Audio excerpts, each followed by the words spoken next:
June 4th, 1942. 10:22 in the morning. Three of the most powerful aircraft carriers in the Imperial Japanese Navy are on fire. Aboard the Akagi, Japan's flagship, the pride of their fleet, Vice Admiral Chuichi Nagumo receives the reports one after another. Akagi, hit. Kaga, hit. Soryu, hit. In the span of a few minutes, 3 of Japan's 4 carriers have been dealt a fatal blow. The 4th, the Hiryu, is still out there.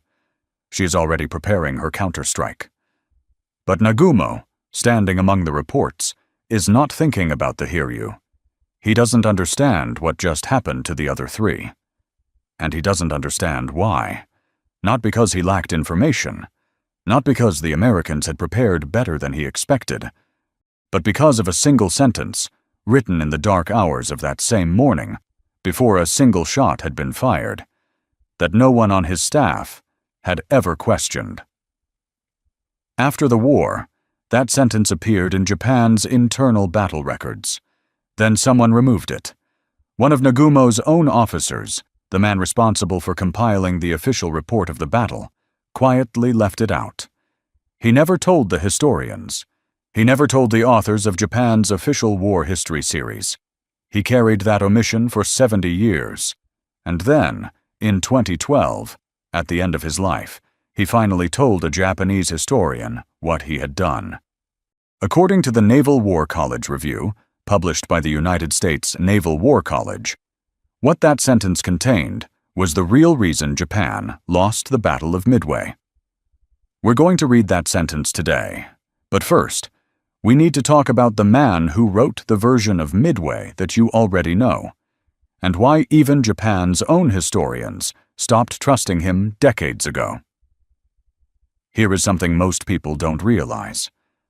Everything the Western world knows about what happened on the Japanese side at Midway, every book, every documentary, every film, every YouTube video you've ever watched on the subject, traces back to a single source. One man.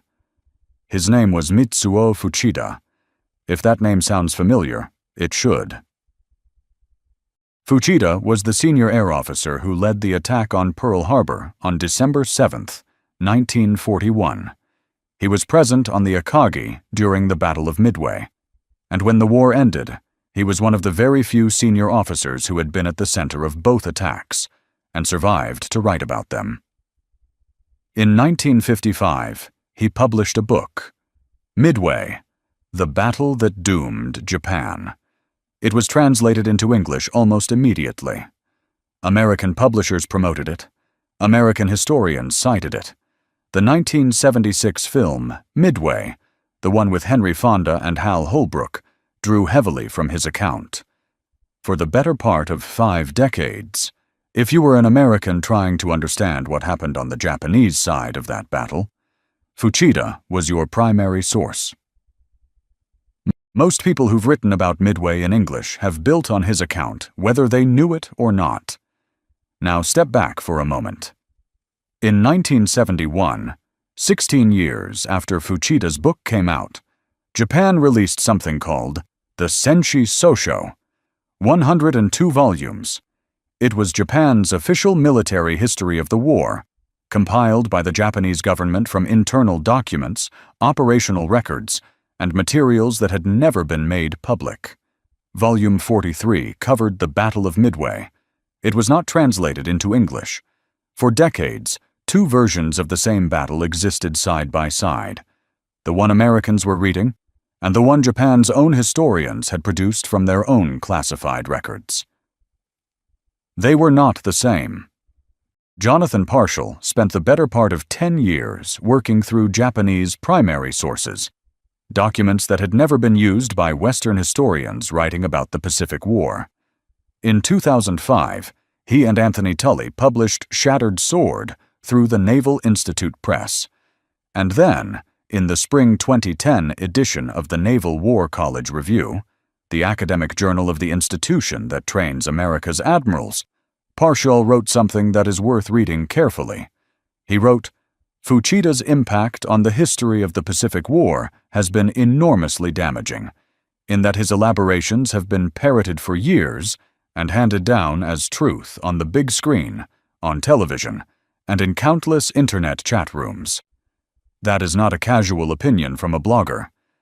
That is a trained historian, writing in a peer-reviewed military journal, making a direct and documented case that the foundational account of Midway that Americans have accepted for half a century does not hold up against the Japanese records that actually survived the war. Now, why would Fuchida write something that didn't match Japan's own official documents? Consider the circumstances. He published in 1955. Japan had surrendered 10 years earlier. The Imperial Japanese Navy, an institution that had existed for 70 years, the source of enormous national pride, had been dissolved. The men who served in it had lost. Fuchida wasn't just writing history. He was writing for an audience that had suffered one of the most devastating national humiliations in modern memory. Parshall put it plainly in his research. The goal, he wrote, was to find some sense of national pride that might be regained by revealing some moments of nobility within that defeat. That is not a condemnation. That is a human explanation for why a man shapes a story the way he needs it to be shaped. But the consequence has been that for decades, every American who thought they understood what happened on the Japanese side of Midway was reading a version of events that Japan's own scholars had long since set aside. There is a Japanese official history of the Battle of Midway that most Americans have never had access to. There are internal records, message logs, battle reports compiled in the immediate aftermath of the fighting, documents that tell a different story than the one Fuchida wanted the world to hear. And buried inside one of those documents, in a message log compiled on the morning of June 4th, before the first American bomb fell, is the sentence that was quietly removed, the sentence that one officer carried in silence for 70 years. That's where we're going next. If this is the first time you've heard any of this, you're probably not the only one. If you think someone else should know this story exists, A-like takes about 1 second and puts it in front of people who've never seen it. 8 days before the battle. May 27th, 1942. Lieutenant Commander Edwin Layton walks into Admiral Chester Nimitz's office at Pearl Harbor and sets a piece of paper on the desk. On it, he has written the following: The Japanese carriers will attack on the morning of June 4th. They will approach from the northwest, on a bearing of 325 degrees. They will be approximately 175 miles from Midway at 7 o'clock in the morning. That's it. Date, direction, distance, time. Nimitz reads it. He doesn't ask for a second opinion. He doesn't wait for Washington to confirm it. He doesn't hedge. He deploys his entire available carrier force, all 3 ships, including the USS Yorktown, which had taken serious damage at the Battle of the Coral Sea less than a month earlier and had been estimated to need 3 months of repairs. Nimitz told the repair crews at Pearl Harbor they had 3 days. They gave him 72 hours. The Yorktown steamed out of dry dock and headed north to meet the Japanese fleet. On the morning of June 4th, as the first American scout reports began coming in, Nimitz turned to Layton and said, "Well, you were only 5 miles, 5 degrees, and 5 minutes off. 5 miles, 5 degrees, 5 minutes, in the middle of the Pacific Ocean. Now, how does something like that happen? It doesn't happen by accident. It happens because of a deliberate choice Nimitz made about how he wanted to receive information. The Naval History and Heritage Command, the United States Navy's own historical authority, recorded what Nimitz told Layton when he first took command of the Pacific Fleet, in the weeks after Pearl Harbor. He told Layton that his job was to think like Admiral Yamamoto, not to brief Nimitz on what was happening, not to summarize intercepts, not to tell him what the intelligence said, to think like the enemy commander, to get inside his head and tell Nimitz what Yamamoto was going to do next, even when the evidence was incomplete, even when Washington disagreed, even when being wrong would mean career consequences for everyone in the room. That is a very specific thing to ask of an intelligence officer. It means the job is not to confirm. It means the job is to challenge. And Nimitz built his entire pre-battle planning around that principle.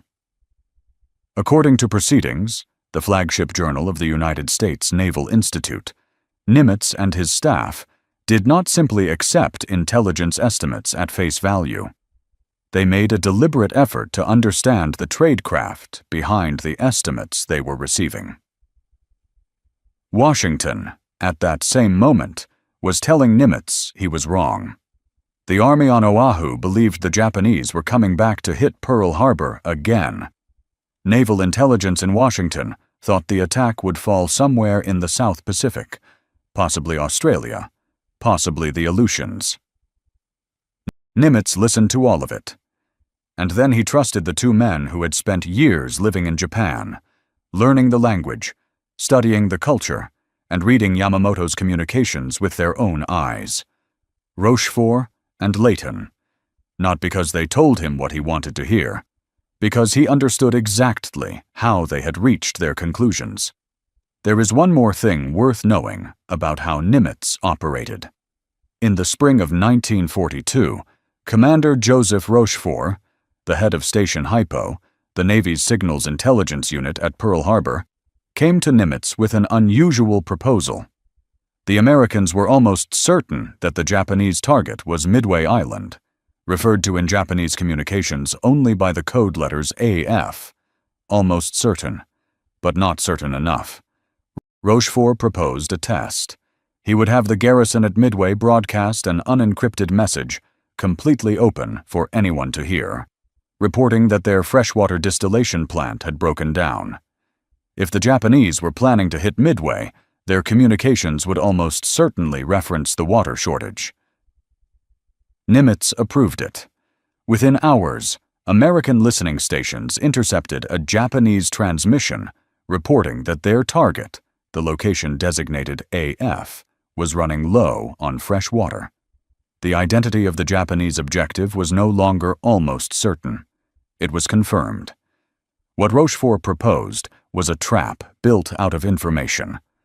What Nimitz did was say yes, when a less confident commander might have said, "That's too clever, too risky, too unorthodox." Keep that word in mind. Unorthodox, because on the other side of the Pacific, at almost exactly the same moment, a very different kind of meeting was taking place.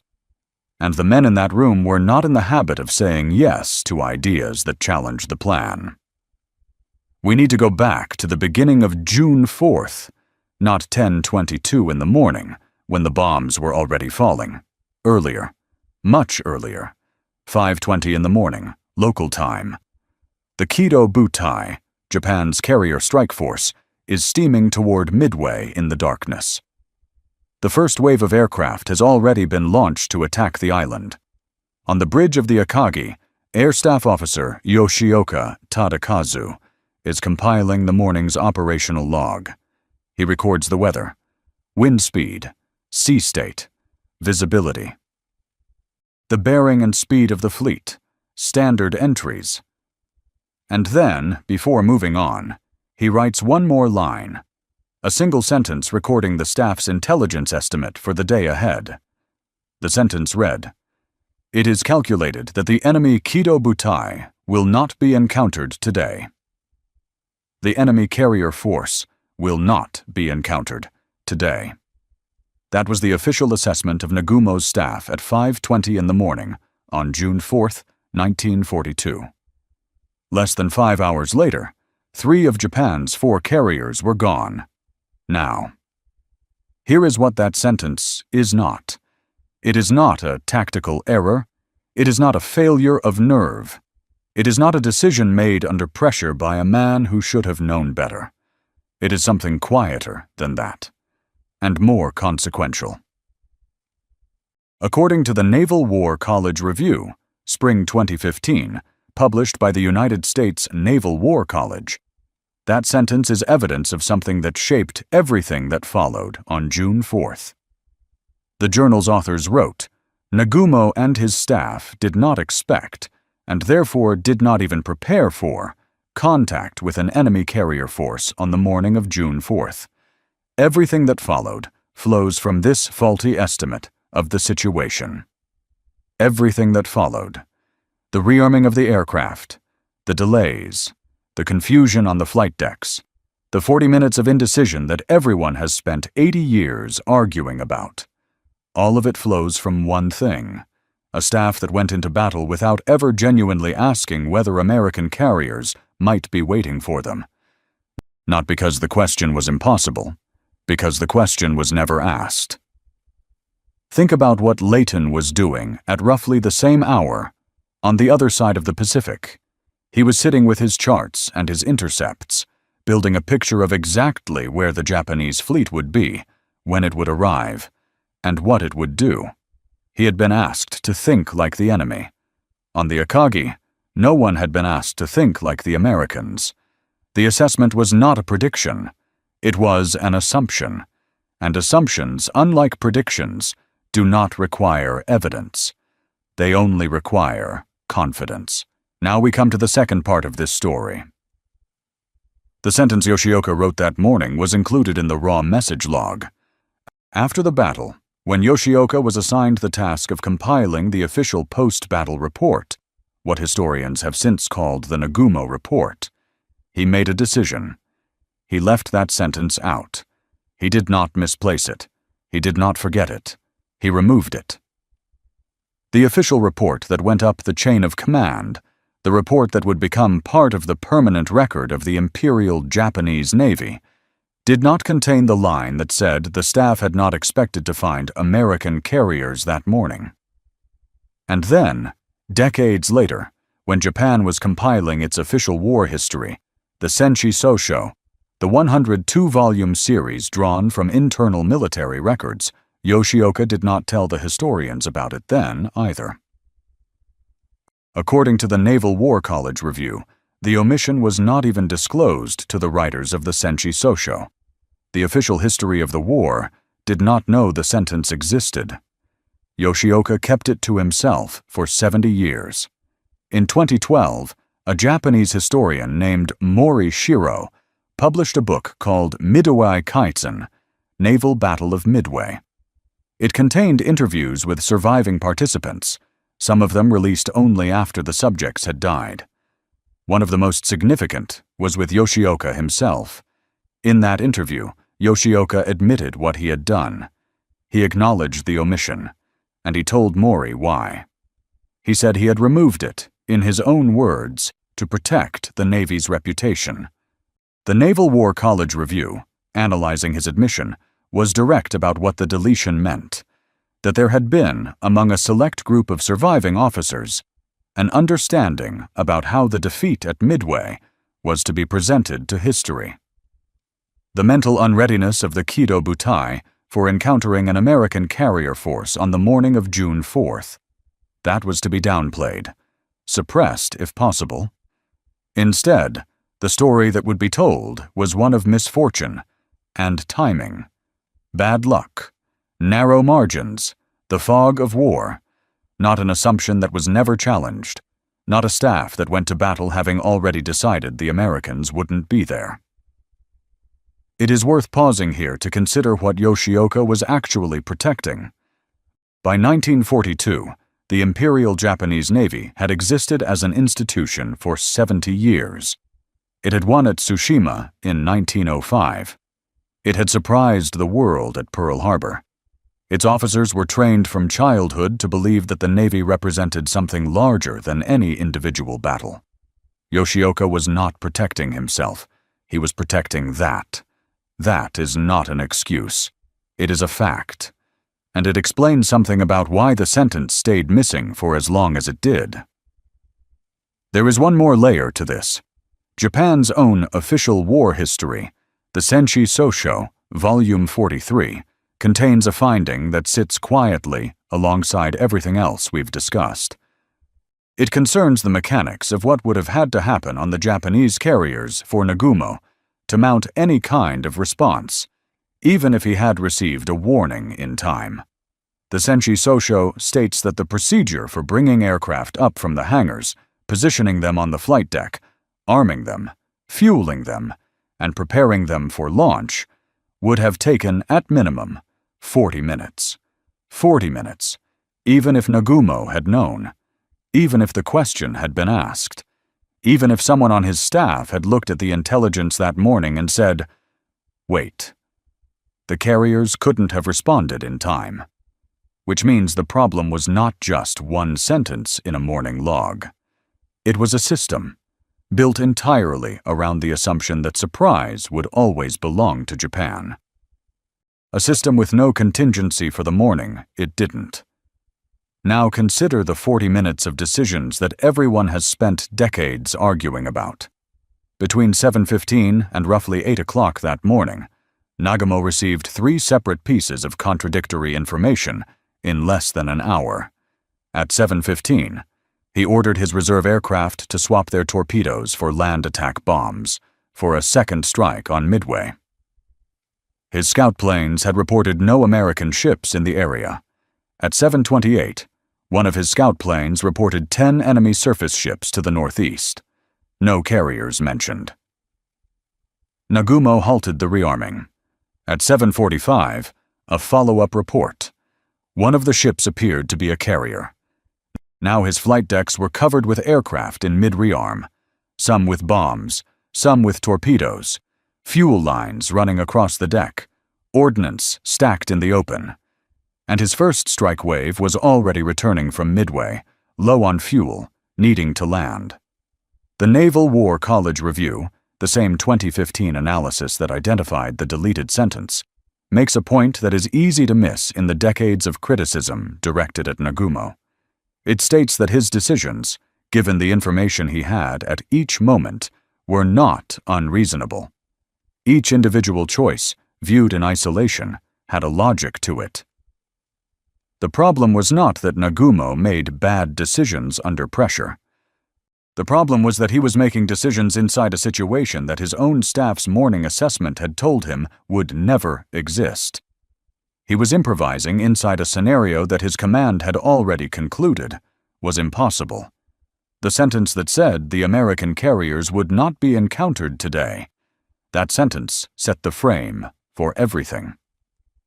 It was written at 5:20 in the morning, removed from the record after the battle, hidden from Japan's own historians for 3 decades, and according to the officer who removed it, speaking at the end of his life to a historian who was willing to listen, it was the real reason Japan lost the Battle of Midway. The question worth asking is this: where did that assumption come from? The one written into the morning log. The one that said the Americans wouldn't be there. It didn't appear on June 4th. It was built, carefully, methodically, 5 weeks earlier. May 1st through May 4th, 1942. Aboard the battleship Yamato, anchored at Hashirajima, the most powerful warship ever constructed, Yamamoto's personal flagship, the senior commanders of the Imperial Japanese Navy gathered for a tabletop war game. The formal purpose was to stress test the Midway plan before committing the fleet to it. Find the weaknesses, challenge the assumptions, work out what could go wrong. That was the purpose. What actually happened was something different. On the second day of the exercise, the officer commanding the simulated American forces sent a flight of land-based bombers from Midway Island to attack the Japanese carrier group. The dice were thrown. The result: 9 hits on the Japanese carriers. By the rules of the exercise, that meant 2 carriers were sunk. Akagi and Kaga, the same 2 carriers that would lead the actual attack, were ruled destroyed. The chief umpire of the exercise was Rear Admiral Ugaki Matome, Yamamoto's own chief of staff. Ugaki looked at the result, and then he set it aside. He reduced the number of hits from 9 to 3. Under his revised ruling, Kaga was still sunk. But Akagi, Nagumo's flagship, the ship where Yoshioka would sit down 5 weeks later to write his morning log, Akagi survived. The exercise continued. Later, in the portion of the game covering the operations that would follow Midway, even Kaga quietly reappeared, restored to the Japanese order of battle, as if her earlier sinking had never occurred. Jonathan Parshall and Anthony Tully, in Shattered Sword, described the 4 days of exercises as a mockery of professional staff work. The Naval History and Heritage Command, the official historical authority of the United States Navy, recorded what happened when the American player attempted something more realistic. At one point during the exercise, the officer playing the American side positioned his carriers to the north of Midway and launched a strike from an unexpected angle. The attack worked. It worked the same way the real American attack would work, 5 weeks later, in almost exactly the same location.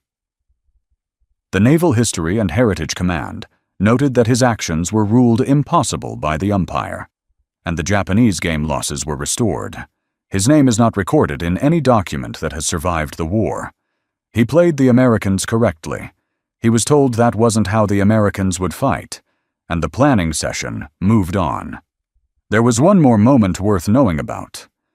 During the planning meetings that accompanied the exercise, Vice Admiral Kondo Nobutak, commander of the Second Fleet, one of the most senior officers present, asked a direct question. If Japan captured Midway, how would the island be resupplied? The atoll was more than 1,000 miles from the nearest major Japanese base. Keeping it supplied would require a sustained logistical effort that the Navy had not fully planned for.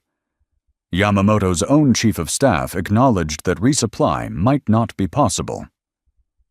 The question hung in the air for a moment. No one pursued it. Vice Admiral Nagumo, who would command the carrier strike force, said nothing. He had reason to stay quiet. Yamamoto had criticized him sharply for not ordering a third strike at Pearl Harbor, for pulling back when Yamamoto believed he should have pressed. The relationship between the two men was strained. Nagumo was not in a position to challenge the plan. The meeting ended. The plan was approved as written. Kondo's question and the Chief of Staff's answer did not appear in the meeting record. Now hold that image. A planning session aboard the most powerful ship in the world. A war game where unfavorable results were revised until they came out right. An officer who played the Americans correctly and was told his moves were impossible. A direct question about a fatal flaw in the plan that was acknowledged, then dropped, then left out of the record. And then come back to Pearl Harbor. Same weeks, same month, different room. Nimitz is telling Leighton that his job, his only job, is to think like the enemy, not to confirm, to challenge. Rochefort is in the basement of the 14th Naval District headquarters, working through intercepts, and coming to Nimitz with ideas that sound, on their face, unorthodox, like sending a fake message about broken water equipment to trap the Japanese into revealing their own target. And Nimitz is saying yes. There are no umpires overruling the results in the basement of Station Hypo. There is no senior officer adjusting the dice rolls until the outcome matches the plan. The two rooms are not that far apart in time. They are separated by an ocean, and by something harder to measure. On the morning of June 4th, Lieutenant Commander Wade McCluskey is flying at 20,000 feet over an empty stretch of the Pacific Ocean. He is the Air Group Commander of the USS Enterprise. He has been in the air for nearly 2 hours. His fuel is running low. The Japanese fleet is not where it was supposed to be. Nagumo had changed course that morning, the result of evasive maneuvering under repeated American attacks from Midway, and the Kido Butai was no longer where it was expected to be. McCluskey reaches the estimated point of interception and finds nothing. He has no updated position report, no new orders from the Enterprise, no way to know where the Japanese have gone. He has a decision to make. He could turn back. His fuel situation was becoming critical. Every minute of additional searching increased the risk that he and his pilots would run dry before they could land. He chose to keep searching. He extended his flight to the southwest, then turned north, a calculated guess about where the Japanese carriers might have gone. 20 minutes later, he saw something below him, a single Japanese destroyer steaming at full speed toward the northeast. The ship was the Arashi. She had spent the morning attacking the American submarine USS Nautilus, which had been harassing the Japanese fleet, and was now racing to rejoin the main formation. McCluskey watched her bow cut through the water, pointing like an arrow. He followed it. At 10 o'clock in the morning, he spotted the wakes of the Japanese carriers. 22 minutes later, at 10:22, his dive bombers rolled into their attack runs. Nimitz later described McCluskey's decision, the choice to keep searching, to extend the flight, to follow the destroyer, as having decided the fate of our carrier task force and our forces at a Midway. That is not a small thing to say about one man's choice on a morning when everything was uncertain. McCluskey had no orders for that situation. No one had told him what to do if the Japanese weren't where they were supposed to be. He made a judgment call. And it worked. That afternoon, dive bombers from the Enterprise located the Hiryu and left her burning without the ability to launch aircraft. She was scuttled the following morning. By June 5th, all 4 Japanese carriers were gone. What happened next is less often told. Before the surviving Japanese ships had even returned to port at Hashirajima, before the fleet had anchored on June 14th, senior Navy officers were already discussing how the battle would be presented. Jonathan Parshall, writing in Naval History magazine in 2007, documented what followed. The official announcement to the Japanese public described Midway as a victory. 2 American carriers had been sunk, it said. Japan had prevailed. The Akagi and the Hiryu, both at the bottom of the Pacific, were kept on the Navy's official roster, listed not as sunk, listed as unmanned. Sailors who had been wounded at Midway were separated from the general hospital population. They were not allowed to communicate with their families. They were not permitted to tell anyone what had happened. Not a single admiral was relieved of command. Not Yamamoto. Not Nagumo. The institution closed around the defeat the way water closes around a stone, and Yoshioka, sitting down sometime after the battle to compile the official report, made his own small contribution to that effort. He removed a sentence. One sentence, the one that would have shown, in the Navy's own words, written by one of its own officers, at 5:20 in the morning before a single shot had been fired, that the staff of the Kido Butai had already decided the Americans wouldn't be there. On the morning of June 4th, as the first scout reports confirmed that the Japanese fleet was exactly where Leighton said it would be, Nimitz turned to his intelligence officer and said, "Well, you were only 5 miles, 5 degrees, and 5 minutes off." Leighton had told him the fleet would be 175 miles from Midway. It was 180. He had said bearing 325 degrees. It was 320. He had said 7 o'clock in the morning. It was 5 minutes past. 5 miles. 5 degrees. 5 minutes. In the middle of an ocean that covers a third of the Earth's surface. That is what it looks like when an institution builds a system designed to find the truth. Even when the truth is inconvenient. Even when Washington disagrees.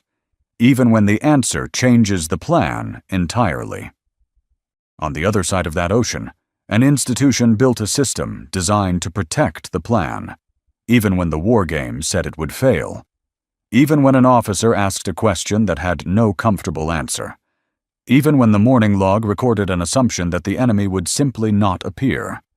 The assumption was wrong, and the man who wrote it down spent the rest of his life making sure no one would know. Yoshioka kept quiet for 70 years. A lot of the men who were actually there did the same thing. If someone in your family served in the Pacific, what did they tell you about it? Or what did they never talk about? Those silences say something too. Leave it in the comments. I'm asking because I genuinely want to know.